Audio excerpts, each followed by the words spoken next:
आज हम बाबा जी के भक्त प्रकाश चंद्र जोशी, जिनको सब लोग मुकुंदा के नाम से ज़्यादा जानते हैं, उनके द्वारा लिखी अनंत कथामृत बाबा जी की लीलाओं की पुस्तक की एक ही रात में बाबा जी द्वारा की गई 2 लीलाओं का श्रवण करेंगे। सबसे पहले सभी भक्तों को राम राम। बात दिसंबर 1968 की है। 1968 दिसंबर का अंतिम सप्ताह, मतलब 24 दिसंबर से 31 दिसंबर के बीच की बात है। बाबा जी महाराज और मुकुंदा दोनों दादाजी के घर इलाहाबाद फोर्ट चर्च लेन में विराजमान थे। शाम को 7:30-8 बजे हम तो ठंड से मर गए, हम तो ठंड से मर गए, बार बार यही दोहराते हुए महाराज जी दादा के घर अपने शयन कक्ष में पहुंच बिस्तरे पर लेट गए। एक रजाई, एक कम्बल और फिर दूसरा कम्बल, और फिर भी ठंड से मर गए, ठंड से मर गए की रट। एक छोटे से कमरे की एकमात्र खिड़की और दरवाजा बंद कर देने की आज्ञा हुई। फिर सिगड़ी में आग जलाई गई। ऊपर तवा रख कपड़े की मोटी तह बना, उसे गर्म कर सेक दिया गया। थोड़ी ही देर में हम 3-4 आदमी जो कमरे में थे गर्मी से विकल होने लगे।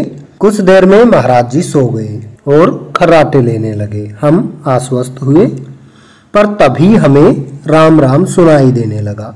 हमने उपस्थित लोगों की तरफ देखा एक एक कर कि कौन जाप कर रहा है राम नाम का, पर सभी चुप हुए महाराज जी को ही देख रहे थे। तब मैं बाबा जी के सिरहाने की तरफ नजदीक खिसक गया। अब राम राम और भी स्पष्ट रूप से सुनाई देने लगा। महाराज जी के मुंह की ओर दृष्टि की तो पाया कि उनके ओठ बंद थे। तब और करीब चला गया, बिल्कुल मुंह के पास, पाया कि महाराज जी के श्वास प्रश्वास के साथ ही राम राम उच्चारित हो रहा था।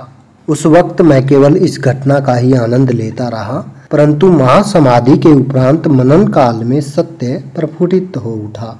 महादेव भी तो सदैव एक मंत्र जपते हैं, राम राम।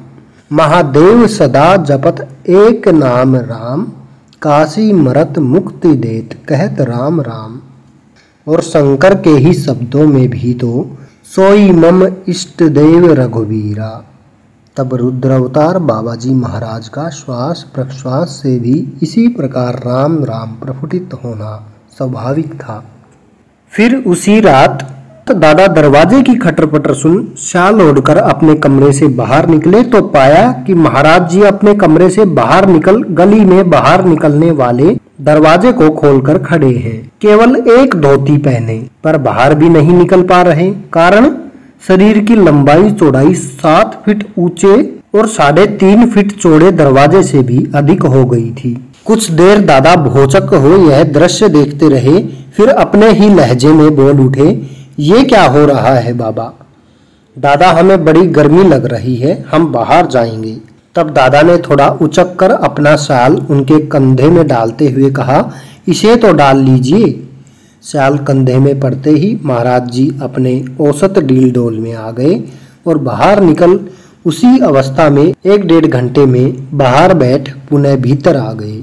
शाम को तो हम ठंड से मर गए, हम ठंड से मर गए की लीला करने वाले आधी रात को केवल एक धोती पहने शाल ओढ़े बाहर बैठे रह गए। न मालूम किसी निरीह आश्रित की ठंड अपने में ले ली हो महाराज जी ने। लीलाधारी की लीला क्या जाने। एक ही रात में ये दोनों लीलाएं, सोते हुए महाराज जी के श्वास प्रश्वास से राम नाम का सुमिरन, और दूसरा उसी रात दादा को हनुमत विराट स्वरूप दर्शन की लीला आपको कैसी लगी जरूर बताइएगा। मिलते हैं आपसे अगले लीला प्रसंग के साथ, तब तक के लिए राम राम।